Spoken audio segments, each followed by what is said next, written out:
নমস্কার বন্ধুরা, আজকের ভিডিওটা হচ্ছে যে অনেকের একটা কোয়েরি ছিল, সেটা হচ্ছে যে বা অনেকের একটা কনফিউশনে পড়ে যায় যে আপনারা কিভাবে প্রিপেড থেকে পোস্টপেডে আপনারা অনেক সময় সিমটাকে কনভার্ট করে নিয়ে আসুন, কিন্তু আবার পোস্টপেড থেকে কিভাবে আপনি প্রিপেডে আসবেন সেটা নিয়ে ভিডিওটা। এবার কনফিউশনটা কেন হয় তার কারণ হচ্ছে দেখবেন পোস্টপেড আপনি করার জন্য আপনাকে অনেক ফোন করা হবে, কল করা হবে, বা আপনি নিজে গিয়েও অনেক সময় স্টোরে গিয়ে বা অনলাইনে অনেক ইনকোয়ারি করে আপনি প্রিপেড থেকে পোস্টপেডে আসেন, কিন্তু পোস্টপেডে গিয়ে অনেকের অনেক রকম সমস্যা দেখা দেয়। তো সেই সমস্ত সমস্যা অনেক রকম, অনেকে প্রবলেম ফেস করে বিলিং রিলেটেড, বা ধরুন আপনার বিল অনেক বেশি আসছে যেটা আপনি প্রিপেড ইউজ করলেও আপনার তার থেকে অনেক কম খরচা হয়ে যায়। তো সেই কারণে অনেকে ওটাকে প্রিপেড থেকে পোস্টপেডে আনতে চায়, কিন্তু আপনি পোস্টপেড থেকে প্রিপেডে আনতে চান, কিন্তু আপনি যতই মানে স্টোরে যাচ্ছেন বা অনেক জায়গায় কল করছেন, আপনি সঠিক সমাধানটা পাচ্ছেন না যে কীভাবে আপনি বাড়িতে বসে জাস্ট আপনার নিজের স্মার্টফোনটার মাধ্যমে আপনি পোস্টপেড থেকে আবার প্রিপেডে চলে আসতে পারবেন। জাস্ট সিম্পল প্রসেস একটু ফলো করুন। তার জন্য প্রথমে আপনি আপনার এয়ারটেলের যে অ্যাপসটা আছে, সেটা হচ্ছে আপনার এয়ারটেল থ্যাঙ্কস অ্যাপসটা আছে, সেটা আপনি ক্লিক করলেন। ক্লিক করার পর আপনার দেখবেন, ফার্স্ট থেকে আমি দেখাচ্ছি, এইখানে একটা ইন্টারফেস আসবে যেখানে আপনাকে দেখাবে যে আপনার পোস্টপেড দিয়ে এই বিলে এখন অ্যামাউন্টটা দেখাচ্ছে, পেড দেখাচ্ছে। তো আপনি এটার উপর ক্লিক করলেন। ক্লিক করার পর আপনাকে নিচের দিকে এরকম সমস্ত কিছু ইন্টারফেস আসার পর আপনাকে একটু নিচের দিকে স্ক্রল করে যেতে হবে। এখানে দেখুন আপনার এই চ্যাট নাও অপশানটা আছে, তো আপনি চ্যাট নাওতে একটা ক্লিক করবেন। যখনই আপনি চ্যাট নাওতে ক্লিক করবেন তখন আপনার এই পুরো স্ক্রিনটা চলে আসবে। একদম সিম্পল প্রসেস। এখানে আপনি জাস্ট লিখবেন কনভার্ট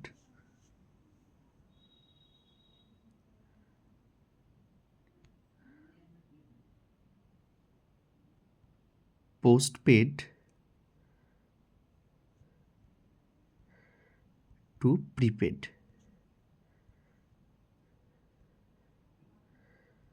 জাস্ট এইটুখানি লেখা। দেখুন আমি লিখলাম কনভার্ট পোস্টপেড টু প্রিপেড, মানে আমি প্রিপেড থেকে আবার পোস্টপেডে আসতে চাইছি। ও এখানে জিজ্ঞেস করছে select a reason for converting to prepaid, মানে আপনি কেন চাইছেন। তো আপনি এটা জাস্ট লিখে দেবেন যে যে কোনো একটা আপনি সিলেক্ট করতে পারেন। তো আপনি সেকেন্ডটা আপনি মিস্টেকেনলি কনভার্ট টু পোস্টপেড লিখে দিচ্ছি। এবার এখানে কিছু প্রপোজাল আপনাকে দেওয়া হবে যাতে আপনি পোস্টপেডে থেকে যান, মানে প্রিপেডে না যান। তার মধ্যে প্রথম যেটা বলতে চাইছে ওরা, যে আপনি ডেটা লিমিট শেষ হয়ে গেলেও ডেটা ইউজ করতে পারবেন, ফ্রিতে ওটিটি ইউজ করতে পারবেন, এই সমস্ত কথা বলতে চাইছে। আপনি অ্যাড অন সার্ভিস পাচ্ছেন, ফ্রি অ্যাড অন পাচ্ছেন। আপনি তাও বলবেন যে কনভার্ট টু প্রিপেড। এখানে আপনাকে দেখাবে দুটো অপশন, কি পিস মানে পোস্টপেড, মানে আপনি কি পোস্টপেডে থাকতে চান, না কনভার্ট টু। আপনি বারবার কিছু কিন্তু কনভার্ট টু প্রিপেডেই ক্লিক করবেন। আপনাকে যতই প্রপোজাল দিক না কেন, আপনাকে আবার প্রপোজাল দিচ্ছে, আপনি সেম লিখবেন ইয়েস, আমি বেনিফিটটা লুজ করতে চাই, সেটাই লিখলেন আপনি। মানে আপনি যে অ্যাড অন বেনিফিট পাচ্ছেন সেটা আপনি লুজ করতে চাইছেন, সেটা আপনার এখানে লিখে দিচ্ছেন, ব্যাস।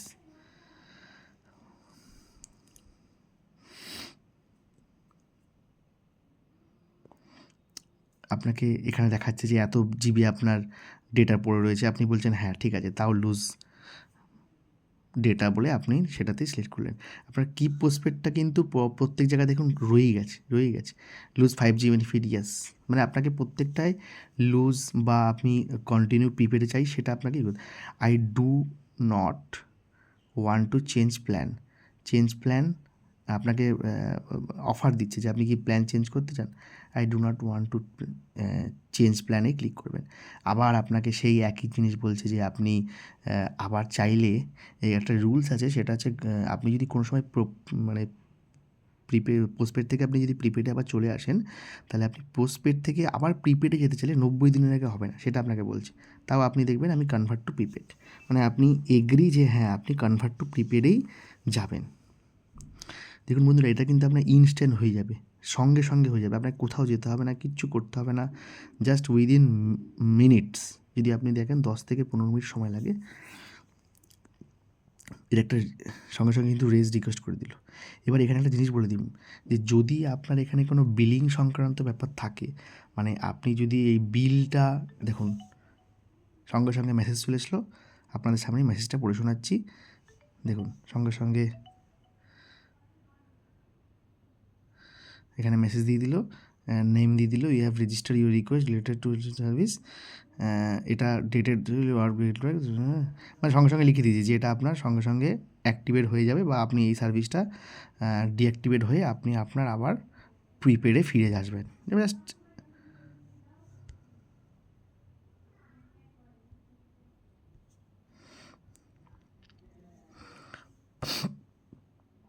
এখানে একটা ব্যাপার থাকে, সেটা হচ্ছে যে যদি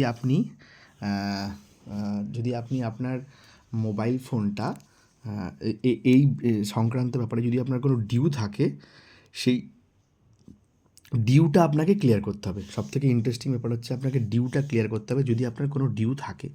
আর যদি আপনার কোনো ডিউ না থাকে, তাহলে আপনাকে সঙ্গে সঙ্গে এই সার্ভিসটা আপনার ডিঅ্যাক্টিভেট হয়ে আপনার প্রিপেডে ওটা কনভার্ট হয়ে যাবে। যদি আপনার ডিউ থাকে, তাহলে ওখানে একটা অপশান আসতো, সে আপনি প্রথমে পেমেন্ট করতে হবে ডিউটা।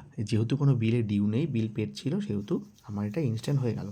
আরও একটা জিনিস আপনাদেরকে ক্লিয়ার করে দিই, সেটা হচ্ছে যদি কারোর ফ্যামিলি প্ল্যান করা থাকে, সেক্ষেত্রে আপনাকে প্রথমে ফ্যামিলির যে প্যাকটা আছে, মানে ধরুন আপনি মেন সার্ভিস যে হোল্ডার, তার সঙ্গে একটা অ্যাড অন করা আছে, যে অ্যাড অন আছে প্রথমে তার কাছ থেকে রিকোয়েস্টটা দিতে হবে, তারটা ডিঅ্যাক্টিভেট হয়ে যাওয়ার পর আপনার সেকেন্ড মানে মেন যে হোল্ডার তারটা ডিঅ্যাক্টিভেট হয়ে যাবে। ওকে, থ্যাংক ইউ।